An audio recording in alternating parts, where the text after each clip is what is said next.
हम पिछले बार प्रभु भोज था, इसीलिए हमारा जो एंटी क्राइस्ट को स्टडी को छोड़ के एक अलग आपको वचन दिया। अभी वापस उसी स्टडी में आ जाएंगे जो स्टडी पहले चल रहा था एंटी क्राइस्ट के बारे में। कितने लोगों को याद है 2 सप्ताह पहले मैं क्रिस्त विरोधी के बारे में बताया था, शैतानी ताकतों में भी त्रिएकता है उसको बताया था। कितने लोगों को याद है त्रिएकता के बारे में बताया था? हाँ, कितने लोग अच्छा सा हाथ उठा, कितने लोगों को याद है? मैं पूछ दूंगा। हाँ, जैसे मसीह में त्रिएकता है, आत्मिक त्रिएकता, वैसे ही शैतानी ताकतों में त्रिएकता है। तो आज उसमें नहीं जाएंगे। आज मैं आपको एंटी क्राइस्ट के काम के बारे में बताना चाहते हैं विस्तार से, कि वो आएगा तो वो कैसे काम करेगा। उसको 7 साल के लिए राज्य दिया गया। आप एक वचन निकाल कर पढ़ो मेरे साथ, प्रकाशित वाक्य उसका अध्याय 6 और उसका वचन 1। मैं फिर से एक बार अनुरोध करता हूं, जैसा हमेशा करता हूं, कि वचन को जरूर लिख लिया करो और लिखो भी, और साथ में बाइबल में अंडरलाइन भी करो, कि जब जब तुम वो पेज पलटो तुमको याद रहे कि हाँ, ये वचन स्टडी हो चुका है। प्रकाशित वाक्य उसका अध्याय 6 का वचन 1 से लेकर। फिर मैंने देखा, और बहुत ध्यान से सुनो, फिर मैंने देखा कि मेमने ने उन 7 मोहरों में से एक को खोला, और उन 4 प्राणियों में से एक का गर्जन का शब्द सुना। मैंने दृष्टि की और देखो एक श्वेत घोड़ा और उसके सवार। यहाँ श्वेत घोड़ा, ये श्वेत घोड़ा में सब मेरे तरफ देखो, ये श्वेत घोड़ा में एक बहुत बड़ा कंफ्यूजन क्या है। अक्सर लोग सोचते हैं श्वेत घोड़ा मतलब ये प्रभु यीशु है। नहीं, यहाँ ये श्वेत घोड़ा प्रभु यीशु नहीं। यहाँ आप उसका वचन 2, 3 और 5 और 7, ये चारों वचन में देखो 4 अलग अलग रंग के घोड़े हैं। कितने लोगों ने वचन को पहले पढ़ा है? हाथ उठा के दिखाओ मुझे, कितने लोगों ने पहले पढ़ा है? हाँ, सचमुच, आई डोंट बिलीव यू। हाँ, अगर पढ़ा है वेरी गुड, लेकिन मैं आपको समझाऊंगा। मैं अक्सर डरता हूं कि ये हार्ड टॉपिक्स में लेता हूं कलीसिया में, पता नहीं आधा लोगों को समझ में आता हो कि नहीं, बाकी आधा लोग सिर्फ खुजला के बैठते हैं। पर समझने की कोशिश करो, मैं बिल्कुल धीरे धीरे और समझाते हुए पार होगा। ये चारों वचन में 4 अलग अलग रंग के घोड़े हैं, और ये चारों रंग के घोड़े 7 साल के दौरान एंटी क्राइस्ट के अलग अलग 4 रूप को दिखाते हैं। धीरे धीरे उसका घोड़ा का रंग जैसे जैसे बदल रहा है, वो अपना सही रंग दिखा रहा है। शुरुआत में अपने सही रंग नहीं दिखाएगा, शुरुआत में वो सफेद घोड़े में आएगा। वो ये दिखाने के लिए कि मैं मसीह हूं। क्या दिखाने के लिए? आज के जब प्रचार सुन रहे होंगे, इसके पहले जो मैंने जितनी प्रचार किए हैं एंटी क्राइस्ट के बारे में, उन सबको भी याद रखना, तब समझ में आएगा। मैंने पहले बोला ये एंटी क्राइस्ट जब आएगा, ये बहुत बड़ा भरमाने वाला आत्मा है, बहुत बड़ा भरमाने वाला। ये भरमाने वाला आत्मा है। इसका पहला घोड़ा का रंग है सफेद, ताकि लोग धोखा खा जाए, लोग ये ना समझ जाए कि ये एंटी क्राइस्ट है, लोग ये ना समझे कि ये गैर मसीह है, ये मसीह विरोधी है, लोग ये माने कि ये मसीह है। और आपको याद होगा, मैं पहले भी कह चुका हूं, जब एंटी क्राइस्ट आएगा तो सबसे पहले शांति का पैगाम लेकर आएगा। क्या पैगाम लेके आएगा? शांति का पैगाम लेके आएगा। प्रभु यीशु मसीह का आगमन का समय अभी हो चुका, अभी एनी टाइम कभी भी प्रभु का आगमन हो सकता है।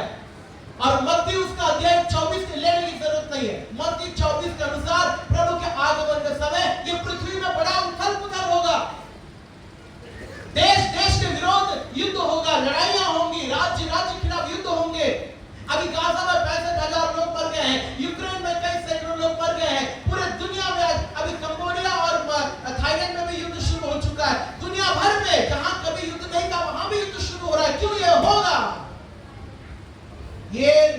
मैंने पिछले बार भी ये लाइन बोला था, ये दुनिया अपने आप को तैयार कर रहा है एंटी क्राइस्ट के राज्य के लिए।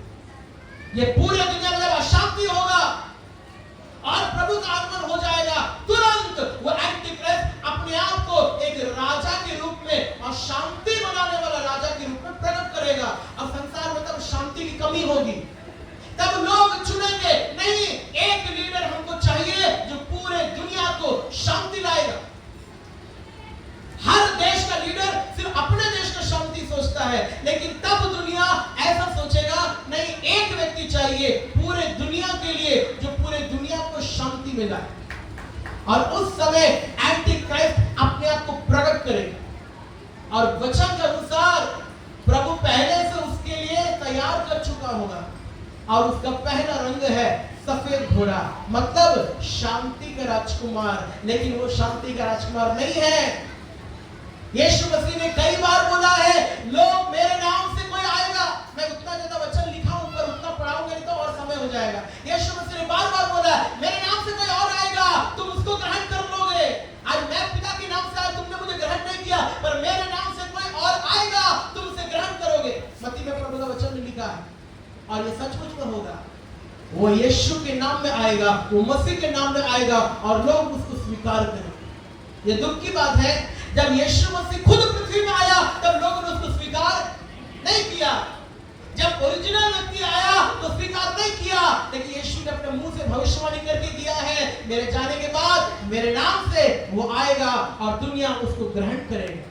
और ये सचमुच होने वाला। उसका वचन 2 पढ़े, 6 का 2 और एक बार। मैंने दृष्टि की और देखो एक सफेद घोड़ा और उसका सवार धनुष लिए हुए है, लेकिन तीर नहीं है। ये याद रखना, धनुष लिए हुए है लेकिन तीर। इसका मतलब वो पहले बार में आएगा, उसके हाथ में आधा हथियार है, पूरा हथियार नहीं है। मतलब वो पहली बार में आएगा तो किसी को हानि नहीं पहुंचा सकता, वो प्रेम में संदेश लेकर आएगा, लेकिन धनुष ऑलरेडी है। आप समझ रहे हैं, ये बहुत बड़ा भरमाने वाला आत्मा आने वाला है। अच्छा, बीच में हम काट के एक और बात बोलना चाहेंगे। कई बार लोग सोचते हैं कि अच्छा, एंटी क्राइस्ट के बारे में हमको सीखने का जरूरत क्यों है? क्योंकि हम विश्वास करते हैं प्रभु के आगमन में, एक बात के लिए कह रहे हैं, हम विश्वास करते हैं प्रभु के आगमन में हम चले जाएंगे, तो हम नहीं रहेंगे, तो हमको सीखने की जरूरत क्या है? मैं आपको उसका भी कारण बोलता हूं।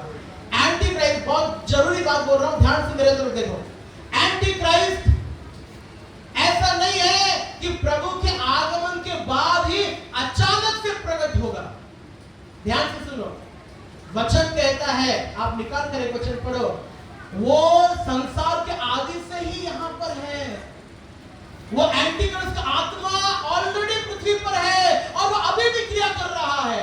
तब सिर्फ क्या होगा, वो किसी के ऊपर अपने अभिषेक को देगा और प्रत्यक्ष रूप में काम करेगा। अभी वो प्रत्यक्ष रूप से काम नहीं कर पा रहा, क्योंकि मैंने पहले भी बोला, अभी पवित्र आत्मा पृथ्वी में मौजूद है, लेकिन प्रभु का आगमन के समय पवित्र लोगों के साथ पवित्र आत्मा भी चला जाएगा और तब उसको खुला जगह मिलेगा काम करने के लिए। अभी वो प्रत्यक्ष रूप में काम नहीं कर पा रहा, पर वो आत्मा ऑलरेडी पृथ्वी में है, अभी भी काम कर रहा। वो एंटी क्राइस्ट का आत्मा ऑलरेडी पृथ्वी में आ चुका है, अभी भी यहां मौजूद है। आप एक वचन निकाल कर पढ़ो, पहला यूहन्ना की पुस्तक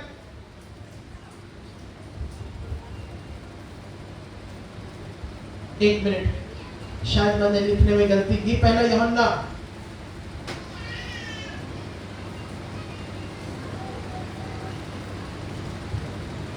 उसका अध्याय 17 का 12 पढ़िए।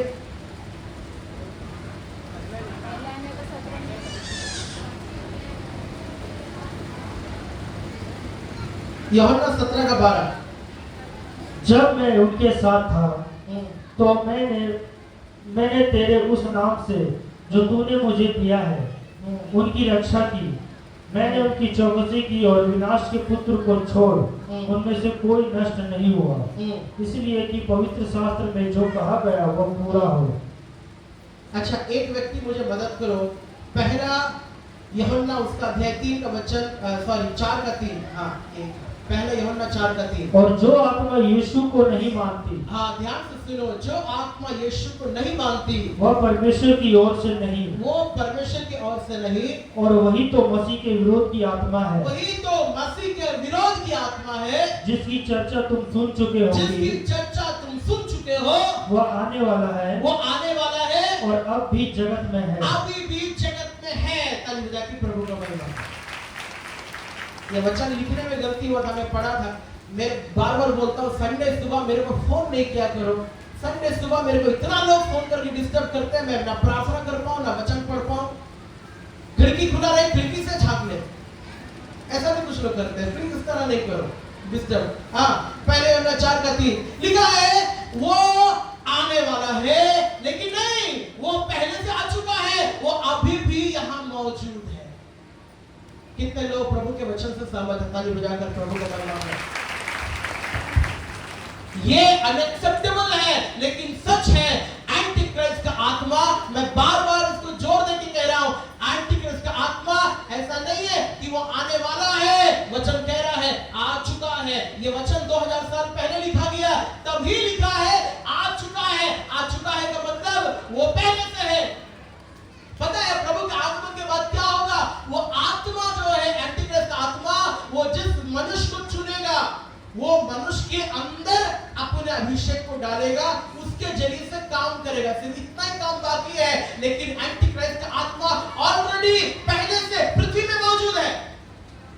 बोलो हालेलुया।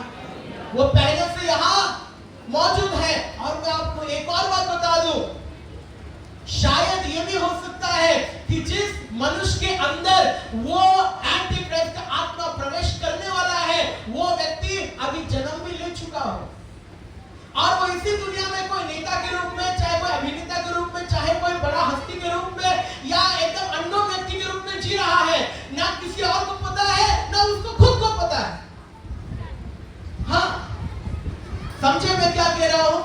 ये हो सकता है वो व्यक्ति का जन्म हो चुका है, जिसके अंदर एंटी क्राइस्ट का आत्मा प्रवेश करके काम करने वाला है, क्योंकि प्रभु का आगमन का समय हो चुका है। लेकिन न और किसी को मालूम है कि यही एंटी क्राइस्ट होने वाला है, ना खुद उस व्यक्ति को मालूम है। बोलो हालेलुया, बोलो हालेलुया। क्योंकि दानियल का और प्रकाशित वाक्य के सारे भविष्यवाणी को तुम जोड़कर पढ़ोगे तो ये समझ में आता है वो बहुत बड़ा पढ़ा लिखा और विद्वान व्यक्ति होगा। मतलब वो शैतान डायरेक्ट नरक से नहीं आ रहा है, वो पृथ्वी में पढ़ लिख कर बहुत बड़ा आदमी है, उसी के अंदर घुस के वो प्रवेश करके काम करने वाला। कितने लोगों को समझ आ रहा है मेरी बात? बोलो हालेलुया। एंटी क्राइस्ट का आत्मा आकर आपका ये सवाल है कि हम एंटी क्राइस्ट के बारे में क्यों जाने, जानना जरूरी क्यों है? जवाब यह है, एंटी क्राइस्ट का आत्मा ऑलरेडी पृथ्वी में काम कर रहा है। हो सकता है वो कलीसिया के अंदर काम कर रहा, लेकिन अभी प्रत्यक्ष रूप में काम नहीं करेगा। क्यों? अभी उसका समय नहीं आया है। जब उसका समय आएगा तब वो जिस व्यक्ति को चुना है, उस व्यक्ति के अंदर प्रवेश करके प्रत्यक्ष रूप में काम करेगा। कितना को समझ आया? जोर से बोलो हालेलुया, हालेलुया। मैं आपको समझा पाया कि नहीं पाया? समझ गए? अब आगे पढ़िए। हाँ, 6:2 प्रकाशित वाक्य 6:2। मैंने दृष्टि की और देखो, दृष्टि की और देखो, एक श्वेत घोड़ा है, श्वेत घोड़ा है, और उसका सवार धनुष लिए हुए हाँ, है, धनुष लिए हुए है, और उसे एक मुकुट दिया गया। दिया गया। ये दिया गया लाइन को ध्यान से सुनो। वो मुकुट उसका नहीं है, वो मुकुट उसका। मैं YouTube में कई बार कई लोगों को कई प्रचार करते हुए सुना हूं कि ये सफेद घोड़े में जो आ रहा है ये यीशु है। मुझे बताओ ये यीशु कैसे हो सकता है? ये यीशु हो ही नहीं सकता है। क्यों? अरे अगले वचन में उसका रंग बदल रहा है, मेरा यीशु रंग नहीं बदलता। बोलो हालेलुया। अगले वचन में 2 वचन के बाद में लिखो उसका रंग बदल गया, फिर अगले वचन में उसका रंग बदल गया, 4 बार रंग बदला। मेरा यीशु रंग बदलने वाला नहीं है, वो हमेशा सदा सर्वदा एक सा कभी ना बदलने वाला परमेश्वर है। ये यीशु कैसे हो सकता है? मैं चकित हो गया सुन के, इस तरह के भी गलत प्रचार फैल रहा है। ये पहला घोड़ा सफेद घोड़ा यीशु नहीं है। ये यीशु नहीं है। क्यों? यीशु को मुकुट दिया जाने की जरूरत नहीं है, वो खुद राजाओं का राजा, उसको किसी को मुकुट देने की जरूरत है। मुकुट उसी का है।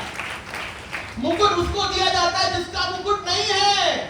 और एंटी क्राइस्ट को मुकुट दिया गया, परमेश्वर खुद देगा। कितने दिन के लिए? गिनकर 60 साल के लिए, उसके बाद वो मुकुट वापस लिया जाएगा। परमेश्वर उसको अधिकार दे रहा है काम करने के लिए। अगर परमेश्वर अधिकार ना दे, वो 60 साल वो दुनिया में राज नहीं कर सकता। ये अधिकार कौन दे रहा है? परमेश्वर उसको अनुमति किया।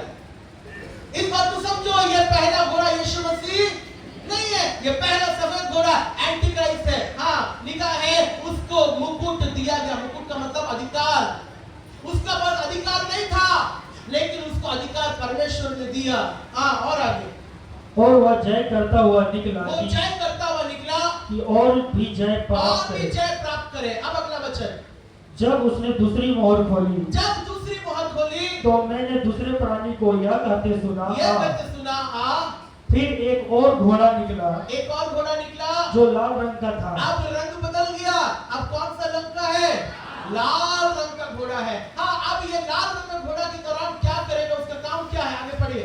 उसके सवार को यह अधिकार दिया उसके गया, सवार को यह अधिकार दिया गया। कि पृथ्वी ये पर हर जगह ये लाइन तुम देखोगे, अधिकार दिया गया, अधिकार दिया गया। इसका मतलब उसके पास खुद का कोई अधिकार। आप समझ पा रहे मैं क्या कह रहा हूं? कोई मुश्किल वाली बात नहीं है, कोई रॉकेट साइंस नहीं है, साफ लिखा है। ये यीशु मसीह नहीं हो सकता। यीशु मसीह को किसी और को अधिकार देने की जरूरत नहीं है। वो खुद आकाश और पृथ्वी का अधिकार अपने हाथ में रखा है। वो खुद यूहन्ना को बोलता है, आकाश और पृथ्वी की सारा अधिकार मेरे हाथों में है। यीशु ने बोला कि नहीं बोला? मैं ही आदि, मैं ही अंत, मैं ही अल्फा, मैं ही ओमेगा हूं, मैं प्रथम और अंतिम हूं। मेरे को अधिकार देने वाला और कोई आज तक हुआ नहीं। यहाँ लिखा अधिकार दिया गया, मुकुट दिया गया, मतलब इसका खुद का ना मुकुट है ना अधिकार है, ताकत इसका खुद का कुछ भी। एक कौन है? ये मसीह यीशु नहीं है। इसमें कोई कंफ्यूजन की जरूरत नहीं है। फिर भी अगर आपको कंफ्यूजन हो तो मेरे से सवाल पूछना, कोई यूट्यूब के पीछे मत जाना। हाँ, और आगे पढ़िए। लाल घोड़ा के में उसके सवार को यह अधिकार दिया उसको गया, अधिकार दिया गया कि पृथ्वी पर से मेल उठा ले। पृथ्वी पर से मेल, मेल का मतलब क्या होता है? मेल मिलाप, प्रेम, एक मन। अब इसको अधिकार दिया गया कि पृथ्वी पर से मेल उठा ले, मतलब प्रेम मोहब्बत को उठा ले। अब बताओ ये यीशु कर सकता है? इसमें कोई सवाल ही नहीं है। लेकिन फिर भी पता नहीं, मेरे को लगता है ये आंख बंद करके बाइबल पढ़ते कुछ लोग, यूट्यूब प्रचारक लोग। हाँ, और कुछ लोग उनके पीछे जाते हैं।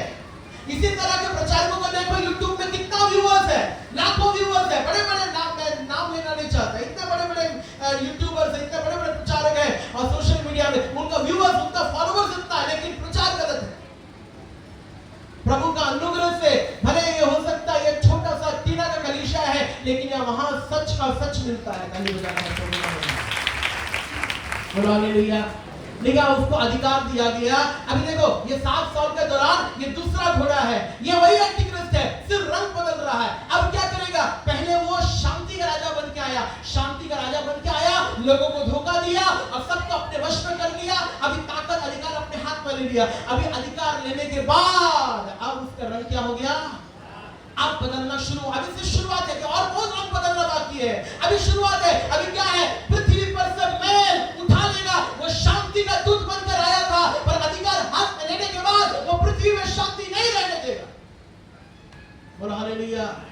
पृथ्वी पर शांति रहने नहीं देगा। और आगे, और मेल उठाए, ताकि लोग एक दूसरे का वध करें। लोग एक दूसरे का वध करें। देखो ध्यान से सुनो, मैंने आपको थोड़ी देर पहले बोला, ये एंटी क्राइस्ट अचानक प्रकट नहीं होगा, बल्कि ऑलरेडी पृथ्वी में मौजूद है।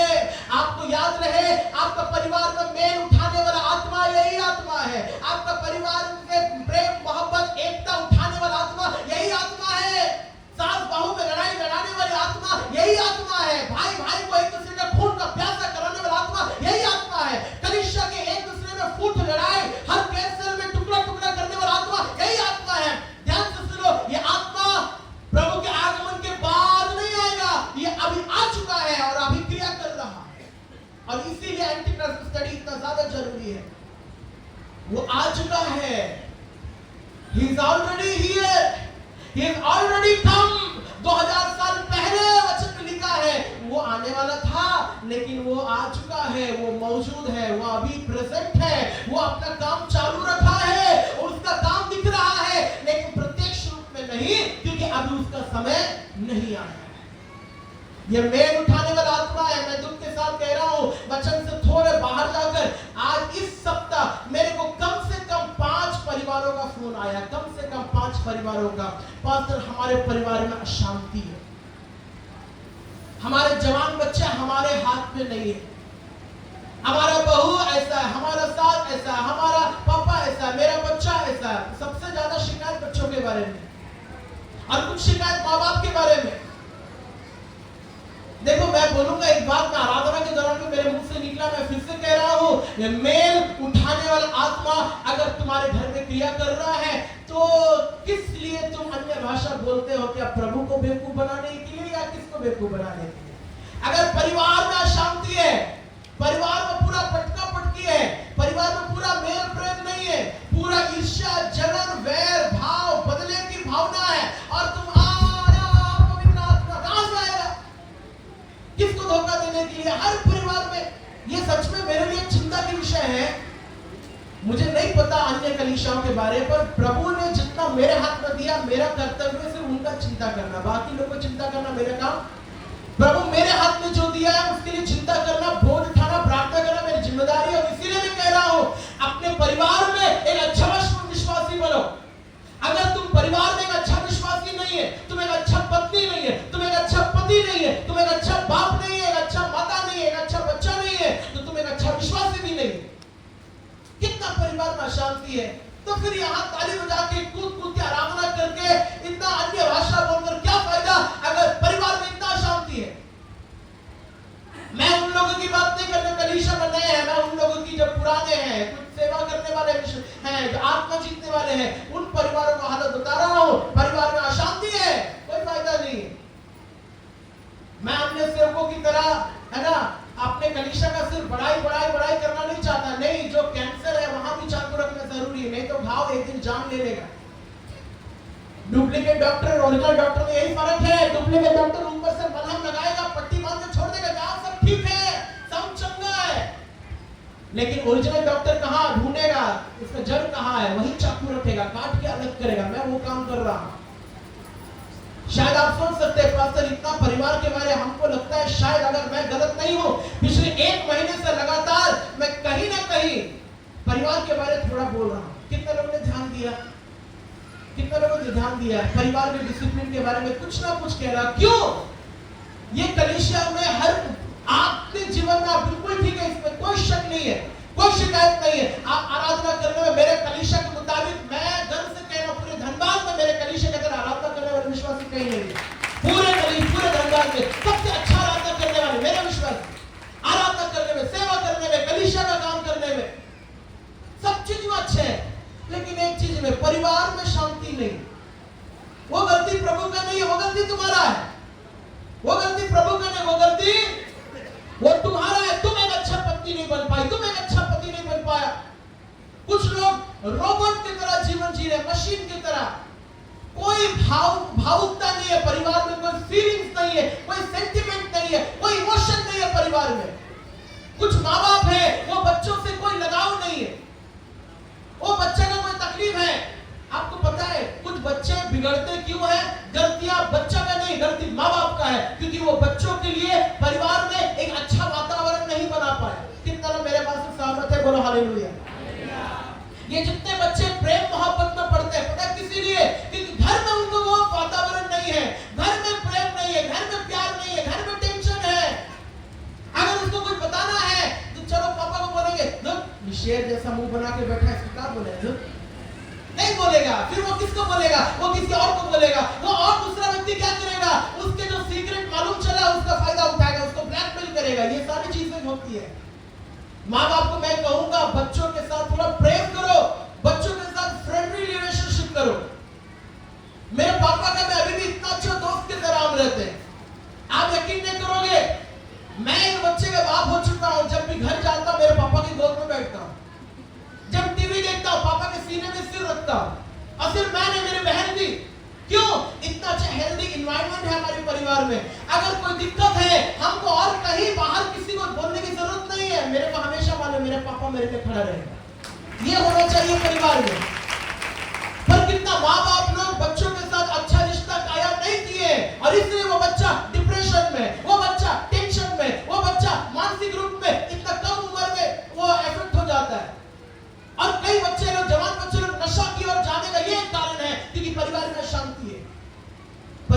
में ऐसा वातावरण बना के रखो कि बच्चा कहीं भी जाए दौड़ के घर आने का मन करे। ऐसा ना करे दूर अभी इतना जल्दी घर जाएंगे, वही लड़ाई झगड़ा, चलो कहीं घूमते हैं। घर में अच्छा वातावरण होना चाहिए। उसके लिए सिर्फ आत्मिक जीवन जरूरी नहीं है, तुम्हारा थोड़ा बुद्धि अकल होना जरूरी है। परिवार में मैं ज्यादा बोल रहा हूँ, चलो उसको समाप्त करूंगा। परिवार में अच्छा वातावरण रखो। माता पिता को बोलूंगा बच्चों से प्रेम करो, बच्चों को प्रेम दिखाओ। प्रेम दिखाने के लिए तुमको प्रेम को जाहिर करना पड़ेगा। तुम्हारे दिल में भर भर के प्रेम है, पर दिखाओ थोड़ा, कभी कभी चीर के दिखाओ। चीर के मतलब ऐसे चीर के नहीं, तुम्हारे स्वभाव से, तुम्हारे मुंह की बोली से। पति पत्नी को प्रेम को थोड़ा जाहिर करो, पत्नी भी पति को प्रेम को थोड़ा जाहिर करो। मन में प्रेम अच्छी बात है, थोड़ा दिखाओ बाहर। माँ बाप भी बच्चों को प्रेम थोड़ा दिखाओ। क्यों? क्योंकि अंत के दिनों में मेल उठाने वाली आत्मा हर तरफ क्रिया कर रहा है। जो सब हालेलुया, यह मेल उठाने वाला आत्मा कलीसिया में भी क्रिया कर रहा है, परिवारों में क्रिया कर रहा है, हर परिवारों को तोड़ रहा है। ये परिवार प्रभु का बहुत बड़ा योजना है और शैतान ये परिवार को तोड़ना चाहता है। क्यों? ये एक एक परिवार, कलीसिया में एक एक खंबा है। एक परिवार बर्बाद मतलब एक खंबा बर्बाद। कलीसिया को बर्बाद करने का सबसे बड़ा योजना शैतान का है। एक एक परिवार का शांति कर दो, एक एक परिवार तोड़ दो, एक एक परिवार बर्बाद कर दो। सब परिवार बर्बाद हो गया, कलीसिया गिर जाएगा। समझ आ रहा है? एक एक परिवार में खुशी हो, एक मन हो, मेल प्रेम हो, ये प्रभु चाहता है। पर फूट हो, तोड़-फोड़ हो, गड़बड़ियां हो, ये शैतान चाहता है। और कुछ ताली बजा के चिल्ला-चिल्ली करने वाला विश्वासी लोग घर जाके वही शैतान वाला काम करते हैं, घर में अशांति करने का। नहीं करो। मैं फिर से कह रहा हूं, तुम एक अच्छा विश्वासी हो तो तुम एक अच्छा पति बनो, एक अच्छा पति बनो। पहले अच्छा पत्नी, अच्छा पति, अच्छा बच्चा बनो, अच्छा माँ बाप बनो, अच्छा विश्वासी बाद में। समझ आ रहा है मेरी बात? परिवार में अच्छा वातावरण रखो ताकि प्रभु की उपस्थिति परिवार में हो। जहां गाली गलौज है, लड़ाई झगड़ा, बर्तन पटका पटकी, तुम प्रार्थना के निकाल पे वहां प्रभु रहेगा? बताओ वहां प्रभु रहेगा? ये सचमुच है, मेरे लिए बड़ा चिंता की बात है। हम लोग पति पत्नी सप्ताह भर कभी इसका परिवार में कभी उसका परिवार में सबका पंचायत करते करते करते करते परेशान है। क्यों? इसकी जरूरत क्या है? जिस परिवार में प्रभु की उपस्थिति है वहां लड़ाई झगड़ा नहीं होना चाहिए, गाली गलौज होता है। अन्य भाषा बोलने वाले परिवारों में गाली गलौज होता है। ये हकीकत में पुलपिट से बोल रहा हूं। अन्य भाषा बोलने वाले लोगों के घर में गाली गलौज, मेरे पास सबूत है वीडियो के साथ। पानी पी पी के गाली दे रहा है ताकि गला ना सूखे। यहां बोलना पड़ता है मुंह खोलो, मुंह खोलो, मुंह खोलो। वहां देखिए इतना बड़ा बड़ा मुंह खोल रहा है, पूरा पीएचडी करके रखा है गाली देने में, लाइन से रुक रहा नहीं है। स्टॉपेबल अनस्टॉपेबल है, चलते जा रहा है। क्या गाली, क्या कभी माइक लेके यहां गा? ऐसा नहीं करो। ये मेल उठाने वाली आत्मा संसार के अंत के समय में क्रिया कर रही है। हालेलुया। ये मेल उठाने वाली आत्मा परिवारों में क्रिया करेगी, कलीसिया में क्रिया करेगी। पर आप कलीसिया के लोग सावधान रहो, ये दुष्ट आत्मा का दूसरा घोड़ा का रंग है। और आगे पढ़ेंगे, तीसरा रंग पढ़ेंगे। हाँ, समय हो गया। जब उसने तीसरी मोहर खोली, तो मैंने तीसरे प्राणी को यह कहते सुना, मैंने दृष्टि की और देखो, एक काला घोड़ा है, और उसके सवार के हाथ में एक तराजू है। और मैं उन चारों प्राणियों के बीच में से। अब मेरे तरफ देखो। आपको याद है मैंने पिछले 2 सप्ताह पहले की स्टडी में बताया था, जब एंटीक्रिस्ट आएगा तो दुनिया भर के राशन को, खाने पीने की चीज को अपने हाथ में ले लेगा।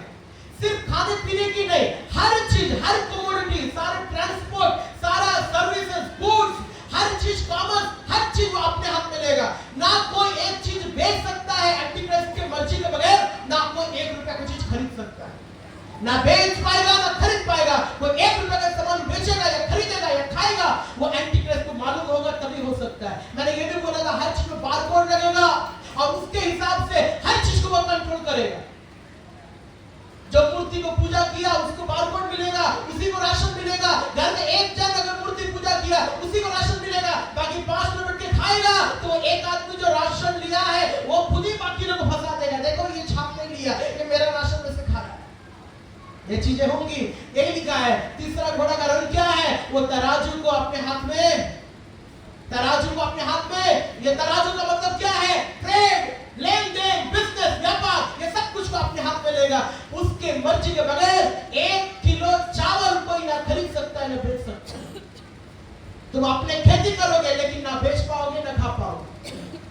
बोलो हालेलुया।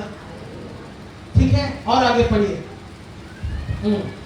और मैंने उन चार प्राणियों के बीच में से एक शब्द यह कहते सुना, दिनार का सेर भर गेहूं और दिनार का 3 सेर जौ पर तेल और उसका साथ पढ़िए, चौथा। जब उसने चौथी मोहर खोली तो मैंने चौथे प्राणी का शब्द। अभी देखो, ये अपना असली और आखिरी रंग दिखा रहा है, जो पीला घोड़ा है।